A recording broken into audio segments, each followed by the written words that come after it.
ಸಂಸ್ಕಾರಯುಕ್ತ ಶಿಕ್ಷಣ ಜ್ಞಾನಜ್ಯೋತಿ ಶಾಲೆಯಲ್ಲಿ ಪ್ರಸರಿಸುತ್ತಿದೆ. ರಾಜಶೇಖರ ಸಾವು ಸಿರಿ ಗುಣಮಟ್ಟದ ಶಿಕ್ಷಣ ಜ್ಞಾನಜ್ಯೋತಿ ಶಾಲೆಯಲ್ಲಿದೆ. ಬಸವರಾಜ ಎಸ್ ಪಾಟೀಲ್ ಜೇವರ್ಗಿ ತಾಲೂಕಿನ ದತ್ತನಗರದಲ್ಲಿರುವ ಜ್ಞಾನಜ್ಯೋತಿ ಹಿರಿಯ ಪ್ರಾಥಮಿಕ ಹಾಗೂ ಅರುಣೋದಯ ಆಂಗ್ಲ ಮಾಧ್ಯಮ ಶಾಲೆ ವತಿಯಿಂದ ಮಂಗಳವಾರ ಸಂಜೆ ಶಾಲಾ ಆವರಣದಲ್ಲಿ 19ನೇ ವಾರ್ಷಿಕೋತ್ಸವ ಹಾಗೂ 8ನೇ ತರಗತಿ ವಿದ್ಯಾರ್ಥಿಗಳಿಗೆ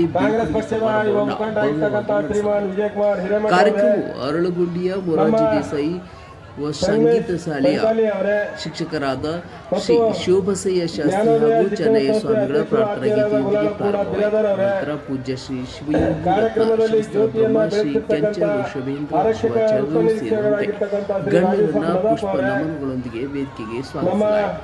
ಕಾರ್ಯಕ್ರಮದಲ್ಲಿ ಆಶೀರ್ವಚನ ನೀಡಿದ ಶ್ರೀ ಕೆಂಚ ಋಷಭೇಂದ್ರ ಶಿವಾಚಾರ್ಯರು, ವಿದ್ಯೆ ಇರುವವನ ಹತ್ತಿರ ದೇವರು ಇರುತ್ತಾನೆ. ವಿದ್ಯೆಗೆ ಜಾತಿ ಇಲ್ಲ. ವಿದ್ಯಾರ್ಥಿಗಳಿಗೆ ವಿದ್ಯೆಯ ಜೊತೆಗೆ ಸಂಸ್ಕಾರವೂ ಅಗತ್ಯ. ಸಂಸ್ಕಾರವಿಲ್ಲದ ವಿದ್ಯೆ ಸಂಪೂರ್ಣವಾಗುವುದಿಲ್ಲ ಎಂದು ಹೇಳಿದರು. ವಿದ್ಯಾರ್ಥಿಗಳು ಉತ್ತಮ ವ್ಯಕ್ತಿತ್ವವನ್ನು ಬೆಳೆಸಿಕೊಳ್ಳಲು ಶಿಸ್ತು ಹಾಗೂ ಸಂಸ್ಕಾರ ಮುಖ್ಯವೆಂದು ಅವರು ತಿಳಿಸಿದರು. ಅಖಿಲ ಭಾರತ ವೀರಶೈವ ಲಿಂಗಾಯತ ಮಹಾಸಭೆಯ ರಾಜ್ಯ ಕಾರ್ಯದರ್ಶಿ ರಾಜಶೇಖರ ಸಾವು ಸಿರಿ ಮಾತನಾಡಿ, ವಾರ್ಷಿಕೋತ್ಸವವು ಸಂತಸ ಮತ್ತು ಭಾವನಾತ್ಮಕ ಕ್ಷಣಗಳ ಸಂಗಮವಾಗಿದೆ ಎಂದು ಹೇಳಿದರು. ಬಡ ಮಕ್ಕಳಿಗೆ ಗುಣಮಟ್ಟದ ಶಿಕ್ಷಣವನ್ನು ಜ್ಞಾನಜ್ಯೋತಿ ಶಿಕ್ಷಣ ಸಂಸ್ಥೆ ನೀಡುತ್ತಿರುವುದು ಶ್ಲಾಘನೀಯವಾಗಿದೆ ಎಂದು ಹೇಳಿದರು. ಮಕ್ಕಳಿಗೆ ಸಂಸ್ಕಾರಯುತ ಶಿಕ್ಷಣ ನೀಡುವುದು ಶಿಕ್ಷಕರು ಮತ್ತು ಪಾಲಕರ ಪ್ರಮುಖ ಕರ್ತವ್ಯ ಎಂದು ತಿಳಿಸಿದರು. ಕಾರ್ಯಕ್ರಮದ ಉದ್ಘಾಟಕರು ಹಾಗೂ ಡಿಸಿಸಿ ಬ್ಯಾಂಕ್ ನಿರ್ದೇಶಕರಾದ ಬಸವರಾಜ ಎಸ್ ಪಾಟೀಲ್ ನರಿಬೋಳ್ ಮಾತನಾಡಿ, ಜೇವರ್ಗಿ ತಾಲೂಕಿನಲ್ಲಿ ಶಿಕ್ಷಣದ ಅಭಿವೃದ್ಧಿಗೆ ಜ್ಞಾನಜ್ಯೋತಿ ಶಿಕ್ಷಣ ಸಂಸ್ಥೆ ಹಲವು ಮಹತ್ವದ ಕಾರ್ಯಗಳನ್ನು ಮಾಡುತ್ತಿದೆ ಎಂದು ಪ್ರಶಂಸಿಸಿದರು. ನಮ್ಮ ಜೇವರ್ಗಿ ತಾಲೂಕಿನಲ್ಲಿ ವಿನೂತನವಾಗಿ ವಿವಿಧ ಸ್ಪರ್ಧಾತ್ಮಕ ಪರೀಕ್ಷೆಗಳಾದ ನವೋದಯ, ಸೈನಿಕ್, ಕಿತ್ತೂರು ರಾಣಿ ಚೆನ್ನಮ್ಮ, ಮೊರಾರ್ಜಿ ದೇಸಾಯಿ ವಸತಿ ಶಾಲೆಗಳ ಆಯ್ಕೆಯ ಪೂರ್ವ ತರಬೇತಿಗಾಗಿ ಈ ವರ್ಷದ ಬೇಸಿಗೆ ಹಾಗೂ ನಿರಂತರ ಕ್ಲಾಸ್ಗಳ ತರಬೇತಿಯು ವಿಶೇಷವಾಗಿ ಧಾರವಾಡ ಹಾಗೂ ಕಾರವಾರದ ನುರಿತ ಅನುಭವಿ ಶಿಕ್ಷಕರಿಂದ ನಡೆಸಲು ತೀರ್ಮಾನಿಸಿದ ಸಂಸ್ಥೆಯ ಕಾರ್ಯ ನಿಜಕ್ಕೂ ಮೆಚ್ಚುವಂಥದ್ದು. ಶಿವಯೋಗಿ ರತ್ನ ಷಡಸ್ಥಳ ಬ್ರಹ್ಮ ಶ್ರೀ ಕೆಂಚ ಋಷಭೇಂದ್ರ ಶಿವಾಚಾರ್ಯರು ಜೇವರ್ಗಿ ವೃತ್ತದ ಸಿಪಿಐ ರಾಜೇಸಾಬ್ ನದಾಫ್ ಜ್ಯೋತಿ ಬೆಳಗಿಸುವ ಮೂಲಕ ಕಾರ್ಯಕ್ರಮವನ್ನು ಉದ್ಘಾಟಿಸಿದರು. ಇದೇ ಸಂದರ್ಭದಲ್ಲಿ ಕಲಬುರಗಿ ಯಾದಗಿರಿ ಜಿಲ್ಲಾ ಡಿಸಿಸಿ ಬ್ಯಾಂಕ್ ನಿರ್ದೇಶಕರಾದ ಬಸವರಾಜ ಎಸ್ ಪಾಟೀಲ್ ನರಿಬೋಳ್ ಹಾಗೂ ಮದರಿ ಗ್ರಾಮ ಪಂಚಾಯಿತಿ ಅಧ್ಯಕ್ಷ ವಿಜಯಕುಮಾರ್ ಬೆಲ್ಲದ್ ಅವರಿಗೆ ಶಿಕ್ಷಣ ಸಂಸ್ಥೆಯ ವತಿಯಿಂದ ವಿಶೇಷ ಸನ್ಮಾನ ನೆರವೇರಿಸಲಾಯಿತು. ಸಮಾರಂಭದಲ್ಲಿ ವಿದ್ಯಾರ್ಥಿಗಳಿಂದ ಮನಮೋಹಕ ಸಾಂಸ್ಕೃತಿಕ ಕಾರ್ಯಕ್ರಮಗಳು ನಡೆದವು. ನೃತ್ಯ, ಹಾಡು ಹಾಗೂ ವಿವಿಧ ಕಲಾ ಪ್ರದರ್ಶನಗಳ ಮೂಲಕ ವಿದ್ಯಾರ್ಥಿಗಳು ತಮ್ಮ ಪ್ರತಿಭೆಯನ್ನು ಪ್ರದರ್ಶಿಸಿದರು. ಸಂಸ್ಥೆಯ ಅಧ್ಯಕ್ಷರಾದ ಹನುಮಂತರಾಯಗೌಡ ಎಸ್ ಪಾಟೀಲ್ ಅವರ ಅಧ್ಯಕ್ಷತೆಯಲ್ಲಿ ಕಾರ್ಯಕ್ರಮ ನಡೆಯಿತು. ಸಂಸ್ಥೆಯ ಆಡಳಿತಾಧಿಕಾರಿಗಳಾದ ಶ್ರೀಮತಿ ಮಹಾಲಕ್ಷ್ಮಿ ಎಚ್ ಪಾಟೀಲ್ ಅವರ ನೇತೃತ್ವದಲ್ಲಿ ಶಿಕ್ಷಕರು ಕಾರ್ಯಕ್ರಮವನ್ನು ಯಶಸ್ವಿಯಾಗಿ ನಡೆಸಿಕೊಟ್ಟರು. ಸಾನ್ನಿಧ್ಯ ವಹಿಸಿರ್ತಕ್ಕಂಥ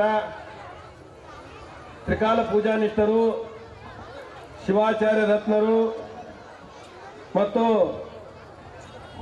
ಷಟಸ್ಥಲ ಬ್ರಹ್ಮ ಶ್ರೀ ಕೆಂಚ ಋಷಭೇಂದ್ರ ಶಿವಾಚಾರ್ಯರು, ಸಂಸ್ಥಾನ ಮಠ ಆಲೂರು, ಕಾಸರಬೋಸ್ಗ ಮತ್ತು ಯಡ್ರಾಮಿಯ ಪರಮ ಪೂಜ್ಯರ ದಿವ್ಯಚರಣಕ್ಕೆ ಭಕ್ತಿಯ ಸಾಷ್ಟಾಂಗ ನಮನಗಳನ್ನು ಸಲ್ಲಿಸಿ ಈ ಕಾರ್ಯಕ್ರಮವನ್ನು ವಿದ್ಯುಕ್ತವಾಗಿ ಉದ್ಘಾಟಿಸಿರ್ತಕ್ಕಂಥ ಡಿಸಿಸಿ ಬ್ಯಾಂಕಿನ ನೂತನ ನಿರ್ದೇಶಕರಾಗಿರ್ತಕ್ಕಂಥ ಆತ್ಮೀಯರಾದ ಸನ್ಮಾನ್ಯ ಶ್ರೀ ಬಸವರಾಜ ಪಾಟೀಲ್ ನರಿಬೋಳ್ರವರೇ, ಕಾಂಗ್ರೆಸ್ ಪಕ್ಷದ ಯುವ ಮುಖಂಡರಾಗಿರ್ತಕ್ಕಂಥ ಶ್ರೀಮಾನ್ ವಿಜಯಕುಮಾರ್ ಹಿರೇಮಠರವರೇ, ನಮ್ಮ ಸಂಗಮೇಶ್ ಸಂಕಾಲಿ ಅವರೇ ಮತ್ತು ಜ್ಞಾನೋದಯ ಶಿಕ್ಷಣ ಸಂಸ್ಥೆಯ ಅಧ್ಯಕ್ಷರು ಆತ್ಮೀಯರಾದ ಗುಲಾಳಗೌಡ ಬಿರಾದರ್ ಅವರೇ, ಕಾರ್ಯಕ್ರಮದಲ್ಲಿ ಜ್ಯೋತಿಯನ್ನು ಬೆಳಗಿಸಿರ್ತಕ್ಕಂಥ ಆರಕ್ಷಕ ವೃತ್ತ ನಿರೀಕ್ಷಕರಾಗಿರ್ತಕ್ಕಂಥ ಶ್ರೀ ರಾಜೇಶ್ ನದಾಫ್ ಅವರೇ, ನಾನು ಮನಸಾರೆ ಹೇಳ್ತಾ ಇದ್ದೀನಿ, ಐ ವಿಶಿಂಗ್ ಯು ಬಹಳ ಖುಷಿಯಿಂದ ನಿಮಗೆ ಅವಕಾಶಗಳು ದೇವರು ಕೊಡ್ತಾನೆ. ಈಗ ಮತ್ತೆ CET ಇದೆ, TET ಇದೆ, ನಿಮ್ಮ ಬಾಳು ಬೆಳಗಲಿ, ಅಲ್ಲಿ ಸಕ್ಸಸ್ ಆಗ್ರಿ ಅಂತ ಹರಿಸ್ತಾ ಮತ್ತೊಮ್ಮೆ ಮಗದೊಮ್ಮೆ ತಮ್ಮೆಲ್ಲರಿಗೂ ಆತ್ಮೀಯವಾಗಿರ್ತಕ್ಕಂಥ ಅಭಿನಂದನೆಗಳು. Thank you very much. ಇನ್ನು ಈ ಸಂದರ್ಭದಲ್ಲಿ ಸಿಪಿಐ ರಾಜೇಸಾಬ್ ನದಾಫ್, ಶರಣಗೌಡ ಪಾಟೀಲ್ ಯಲಗೋಡ್, SK ಬಿರಾದರ್, ಸಾತಪ್ಪ ಮೇತ್ರಿ, ಗೊಲ್ಲಾಳಪ್ಪ ಯಡ್ರಾಮಿ, ಸಂಗಮೇಶ್ ಸಂಕಾಲಿ, ಪ್ರಭು ಜಾಧವ್, ಸುರೇಶ್ ಪಾಟೀಲ್ ನೇದಲಗಿ, ಮರ್ಯಪ್ಪ ಬೇಗಾರ್, ಅನಿಲ್ ಪಾಟೀಲ್, ರಾಜಶೇಖರಯ್ಯ ಹಿರೇಮಠ್, ಸುರೇಶ್ ಹಿರೇಮಠ್, ಸಿದ್ದಲಿಂಗ ಚೌಧರಿ, ಗುರು ರಾವೂರ್, ವಿಜಯಕುಮಾರ್ ಬೆಲ್ಲದ್, ಸಾಹಿಬ್ ಗೌಡ ಬಿರಾದರ್ ಧಾರವಾಡ, ಶ್ರೀಕಾಂತ್ ಬೂದಿಹಾಳ್, ರಮೇಶ್ ಕೊಂಡಗೂಳಿ, ಭಗವಂತರಾಯ್ ಮದರಿ, ಶಿವು ಚೌಕಾನೂರ್, ಅರಳುಗುಂಡಗಿ, ಭಗವಂತರಾಯ ಗೌನಹಳ್ಳಿ, ಕೊಣ್ಣೂರ್, ಉಮೇಶ್ ಪಾಟೀಲ್ ಸೇರಿದಂತೆ ಅನೇಕ ಗಣ್ಯರು, ಪಾಲಕರು ಹಾಗೂ ವಿದ್ಯಾರ್ಥಿಗಳು ಉಪಸ್ಥಿತರಿದ್ದರು. ವಾರ್ಷಿಕೋತ್ಸವ ಕಾರ್ಯಕ್ರಮದಲ್ಲಿ ಶಾಲಾ ವಿದ್ಯಾರ್ಥಿಗಳು ಅದ್ದೂರಿಯಾಗಿ ನೃತ್ಯ, ನಾಟಕ ಹಾಗೂ ಕಲಿಕಾಂಶಗಳ ಬಗ್ಗೆ ಪ್ರದರ್ಶಿಸಿದರು. ಕಾರ್ಯಕ್ರಮ ನಿರೂಪಣೆಯನ್ನು ಹಾಸ್ಯ ಕಲಾವಿದರಾದ ರಫೀಕ್ ಕಣ್ಣಿ ನಿರೂಪಣೆ ಮಾಡಿ ಕಾರ್ಯಕ್ರಮಕ್ಕೆ ವಂದನಾರ್ಪಣೆಯನ್ನು ಸಲ್ಲಿಸಿದರು. ಬ್ಯೂರೋ ನ್ಯೂಸ್, ಸುದ್ದಿ ನಂಬರ್ 1, ಜೇವರ್ಗಿ. ನಿಖರ ಹಾಗೂ ನೈಜ ಸುದ್ದಿಗಾಗಿ ನಮ್ಮ ನ್ಯೂಸ್ ಚಾನೆಲ್ ಸಬ್ಸ್ಕ್ರೈಬ್ ಮಾಡಿ, ಬೆಲ್ ಬಟನ್ ಒತ್ತಿ ಸದಾ ನಮ್ಮ ಜೊತೆಗಿರಿ.